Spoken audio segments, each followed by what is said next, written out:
Саламатсыздар, урматтуу депутаттар, урматтуу Сооронбай Шарипович, мен сизге суроо берейин. Өнөр жай энергетика жана тоо-кен комитети түзүлдү. Мен саясий жагынан бул туура деп эсептейм. Өзүңүздүн ушул комитет боюнча саясатын айтып бериңизчи. Бул комитет түзүп атканда бир саясатты көздөгөн, бир ойлор болгон. Канча бизди байлыгыбыз бар азыр? Ушу байлыктын негизинде канча жумуш орундары түзө алабыз? Канча электроэнергиянын кубаттуулугун кошумча да кошо алабыз? Ойлор барбы? Бактар Эргешевич, сиз билесиз, мына экономика бул үчүн бул түзүлдү министерство. Эмнеге түзүлдү? Өнөр жай, энергетика жана жер казына иштетүү. Экономика министрлигинде батпай алган баардык ошо жүктөлө берген. Экономика министрлигинде 115 функциясы болгон, 115 бир министерствода. Ошонун ичине 59 функциясы бул башка министерство ведомстволордуку. Булар өнөр жайды дагы, энергетиканы дагы ал жерде экинчи ролдо калган, каралган эмес. Өнөр жай ишканалар менен экономика министрлиги иштей алган эмес, үчүн дегенде алардын мүмкүнчүлүгү жеткен эмес. Алардын мындай кантип айтсам, убактысы болгон эмес. Мына ошон үчүн биз бул министрликти түздүк. Бунун максаты эмне? Максаты бизди келечекте эмне алып чыгат? Өнөр жай, энергетика алып чыгат. Мына иштеп аткан ишканалар деп атабыз. Мен сурадым да. Аны жазып кой, иштеп аткан ишканал, токтогон ишканалар деп. Бирок алар менен иштеген, өнөр жай менен орган жок. Ошолор менен түздөн иште, ошолор маселесин чечкен. Мына бир министр жок ачык айтканда.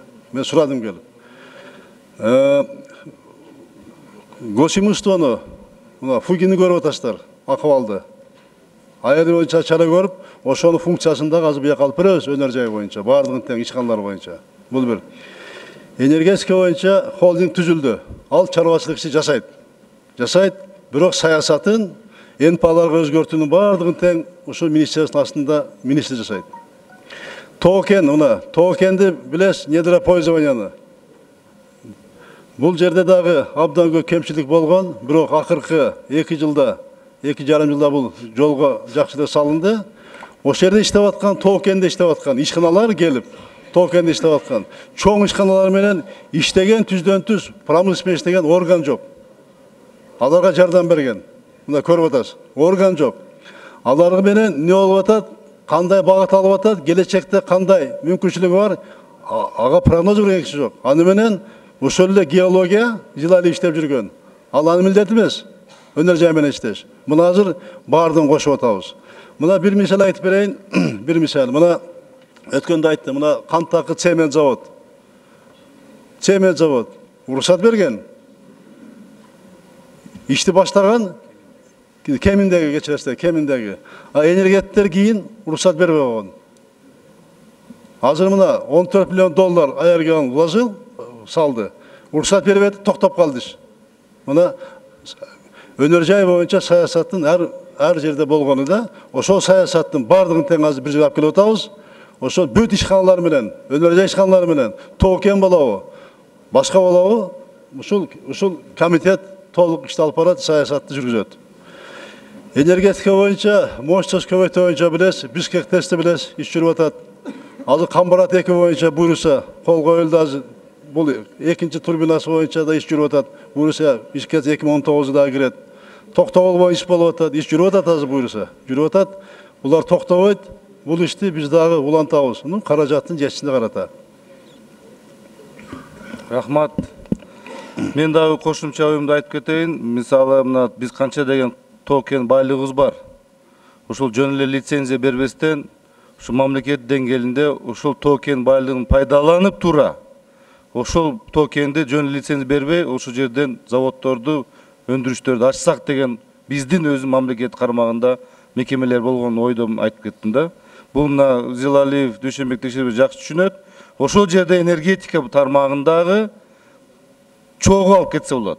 Ошол заводдорго, ошол өндүрүштөргө кошумча гидроэнергия станцияларды жандагы дарыялар болсо, подстанцияларды куруу кошумча, мына ушу мен чогуу алып кетсе саясатты мен туура деп айтам да.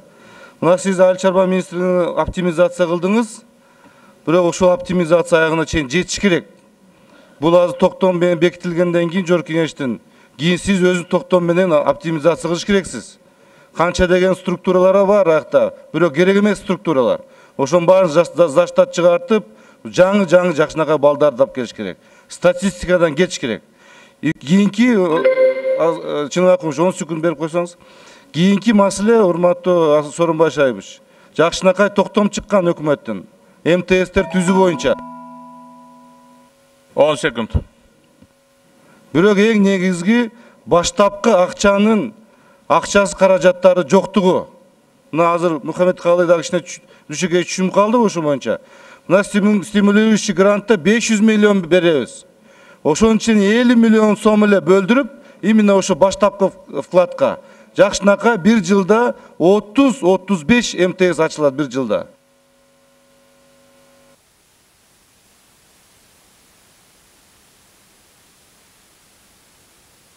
Рахмат, кийинки сөз Райымкулов Бактыбек Кемелбековичте. Эске алабыз баардыгын тең. Ошол боюнча иштеп атабыз. Сиз айткан маселелер боюнча иштеп атабыз. Буюрса жыйынтык болот. Оптимизациялап атат айыл чарбасында.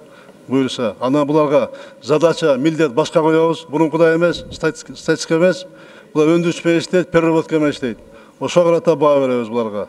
Анан керексин алабыз, кереги жогун, керексин иштетебиз, кереги жогун жоёбуз айыл чарба министрлигинде. Анан жанагы лицензиялар боюнча ушунда тапшырма коюлган. Мына мурун эле бизге мурун чейин эле миңдеген лицензиялар кеткен. Кетип ошолорду алып кайра мына көрүп атабыз, кайра конкурс коюлуп атат. И ошол лицензиялар боюнча дагы алар боюнча иш алып барабыз. Биздин максат ошол лицензия алып алып, бири-бирине сатып жүргөн нерсени токтотуш. Иштете турганда иштетип, иштебеген алыш кайра маселе. Аны кылбасак болбойт, билесиз өзүңүз. Мына ошол боюнча алып барабыз. Эми бул эми бир күндүк, бир жылдык маселе эмес, буга убакыт керек. Ошол боюнча мына жаңы түзүлгөн комитет иш алып барат бул боюнча.